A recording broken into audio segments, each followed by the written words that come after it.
Rusia no enviará tropas a Bielorrusia. Todo está bajo control. El portavoz del Kremlin aseguró que la situación en Bielorrusia está bajo control y no es necesario enviar fuerzas para frenar las tensiones en este país. Desde el 9 de agosto, Bielorrusia es escenario de protestas contra el resultado de las elecciones, que dio la victoria, con el 80,1% de los votos, al presidente Alexander Lukashenko, en el poder desde 1994. La oposición denuncia un supuesto fraude en el proceso comicial. Ante tal coyuntura, el presidente ruso, Vladimir Putin, anunció el jueves que intervendría militarmente y enviaría tropas a Bielorrusia si fuera necesario, conforme a un acuerdo militar colectivo suscrito entre los dos países.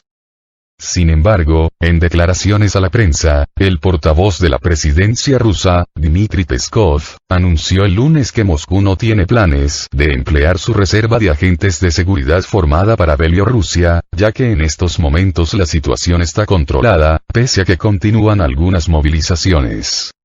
Quiero reiterar que de momento no se examina el uso de esta reserva. El presidente también ha subrayado que se usaría solo en una situación extrema, en la que elementos extremistas comenzaran una desestabilización directa. Pero, ahora vemos que la situación está bajo control, afirmó el diplomático ruso. Conforme explicó el vocero del Kremlin, si fuera necesario enviar a un grupo de agentes de seguridad rusos a Bielorrusia, no se requeriría de la aprobación del Consejo de la Federación Rusa, el Senado, ya que la reserva de fuerzas se emplearía en el marco de acuerdos ratificados por el Parlamento ruso, que estipulan ciertos compromisos de Rusia. Pero constatamos que las fuerzas del orden y las autoridades de la República de Bielorrusia controlan bastante bien la situación y no dan cabida a provocación alguna que potencialmente pueda ocurrir en una concentración grande de personas, apuntó Peskov. Respecto al caos en Bielorrusia, el presidente Lukashenko dice que ha sido provocado por injerencia extranjera y acusa a Estados Unidos y Europa de dirigir a las manifestaciones.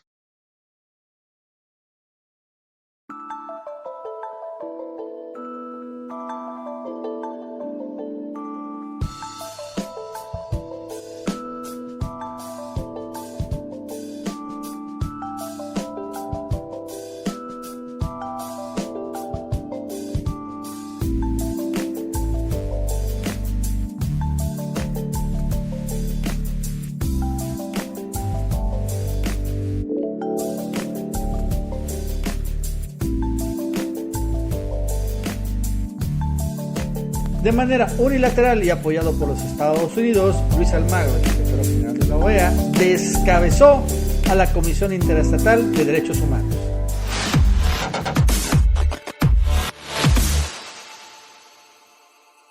Hola amigos y amigas, ¿cómo están? Soy Nacho Rodríguez en otro video con Antonio Villamil y les voy a contar cómo Luis Almagro, de manera unilateral, realmente violando todo también estatutos al interior de la OEA, incluso también el derecho internacional, decidió descabezar la Comisión Interamericana de Derechos Humanos, la CIDH, que es el último recurso en donde varios países acuden, en particular cuando tienen conflictos políticos, para intentar cambiar los procesos electorales. Siempre en tema de derechos humanos, esta comisión ha tenido una buena respetabilidad entre los países miembros y bueno, muchos países siempre acuden allá.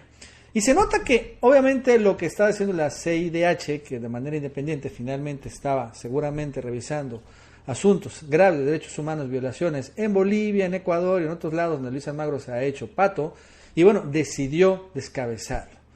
Decidió romper la autonomía porque la CIDH es autónoma y finalmente desconocer a este presidente. Lo que desencadenó un gran conflicto internacional, en particular entre órganos mundiales, involucrando incluso no solo a la OEA, sino también a la ONU, con lo cual las cosas están poniendo sumamente complicadas. En un momento, por cierto, donde también viene un gran cambio de líderes y de directores y secretarios en varios organismos mundiales, como el Banco Interamericano de Desarrollo, como el Consejo de Seguridad de la ONU, y varios más, como la OCDE, etcétera, etcétera. La verdad es que estamos en un momento clave en cuanto a estos órganos mundiales, que también ya se nota que están llegando como que a un límite, se tienen que renovar, pero ahora vemos también que, bueno, finalmente Luis Almagro, como títere de Estados Unidos, pues dio un golpazo de Estado, un asalto a la CIDH. Bueno, esto y más nos va a contar Toño Villamil. Toño, ¿qué tal? ¿Cómo estás? Buenas tardes.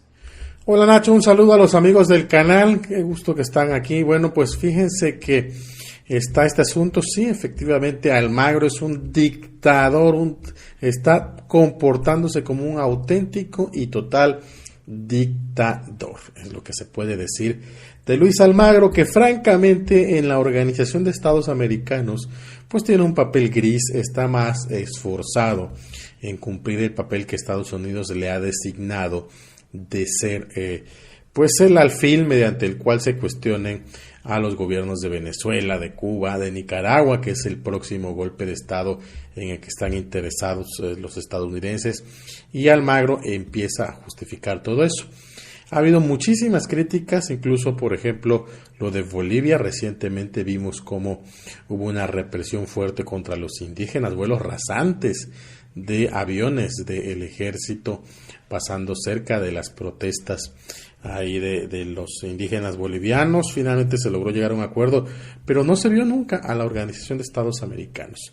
Pero ahora ha ocurrido un hecho grave, sí, ese es un hecho grave, que Almagro cuestione duramente, que descabece a la Comisión Interamericana de Derechos Humanos.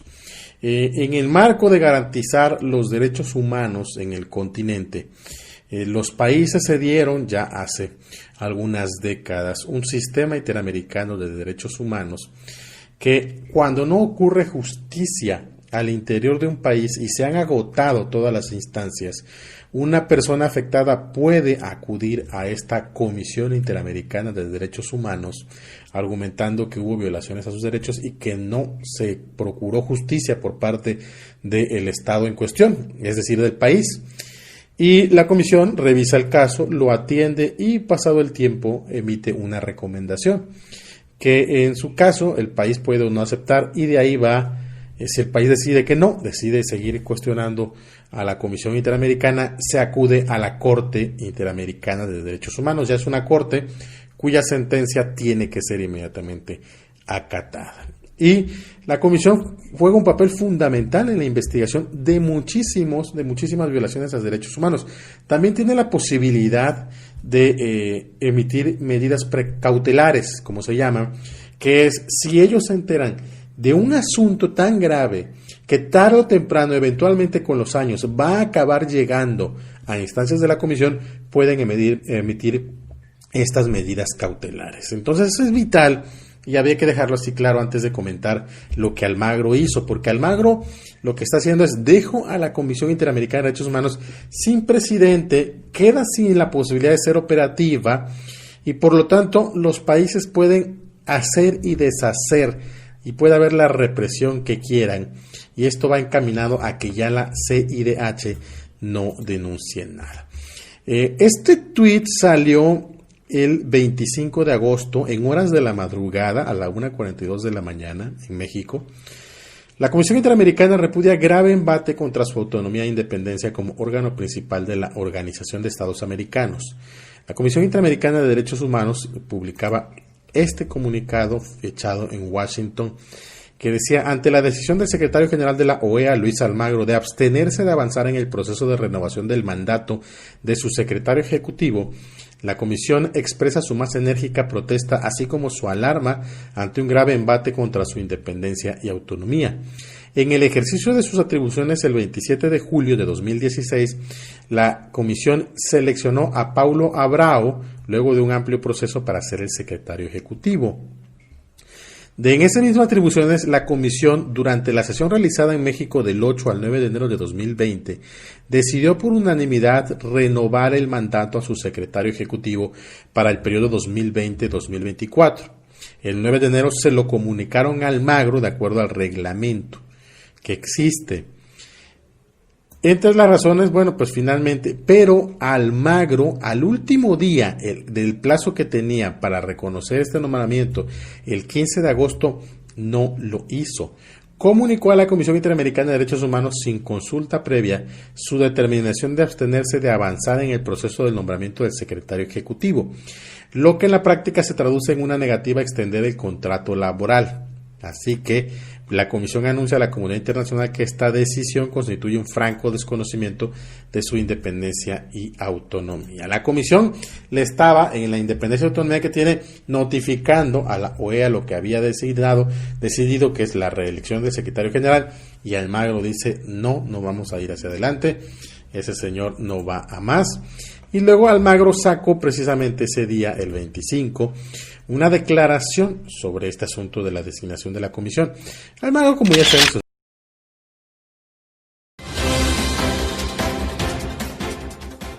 ellos se enfocan tan solo en una vía, que es la vía supuestamente de la liquidez a partir del endeudamiento. Y el problema del endeudamiento que ha tenido este gobierno, que se ha endeudado a razón de 5.500 millones de dólares por año en estos 3 últimos años, han servido para sustituir deuda y financiar importaciones, lo cual significa que ha salido dinero del Ecuador. Y en ese sentido no se incorpora entonces esos dineros producto del endeudamiento a la economía rural o a través de la inversión pública que permite y facilita la dinamización y la activación de la economía para poder focalizar y activar el sector productivo. Y ese es un problema que tenemos en el país. Por tanto, para reactivar la economía, tenemos que reactivar el sector productivo y recuperar el empleo. Porque a mayor volumen de recursos que genera la economía interna a partir de la producción nacional, es donde vamos a alcanzar un crecimiento económico, y a mayor crecimiento económico, mayor recursos para poder redistribuir en el Ecuador. Es decir, y establecer una verdadera política de desarrollo.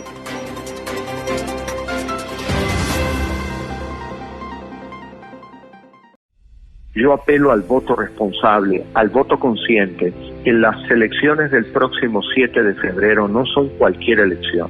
Nos estamos jugando el futuro del Ecuador. No le podemos entregar al quemiportismo el futuro de nuestros hijos, el futuro de nuestros nietos, nuestro propio futuro, que es el futuro del Ecuador.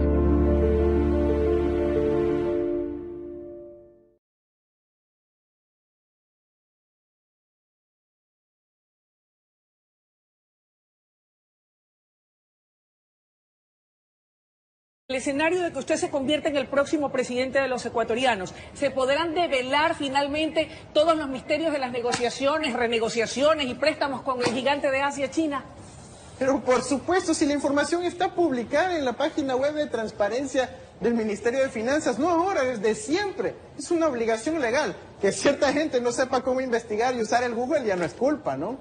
Ahora, ¿usted permitiría que la flota pesquera depredadora china se mantenga en las cercanías a las Islas Galápagos a pesar de lo contraproducente y perjudicial que es para el medio ambiente? Por favor, Luisa, quien defendió la soberanía de este país fue el gobierno de la Revolución Ciudadana, sacando bases militares, sacando empresas que explotaron a nuestro país en nuestra Amazonía y la contaminaron. Quien ha tenido soberanía y dignidad en materia ambiental, de recursos naturales, ha sido el gobierno de la Revolución Ciudadana, y nosotros, por supuesto, que seremos firmes al respecto. Además, no solo sacando a una flota que invada nuestras fronteras, sino también una base Puede militar, ser que a muchos nos digan que somos una generación sensible, pero somos la generación que nos llevará al futuro. Apostémosle a los jóvenes, apostémosles a las nuevas carreras, apostemos a la investigación.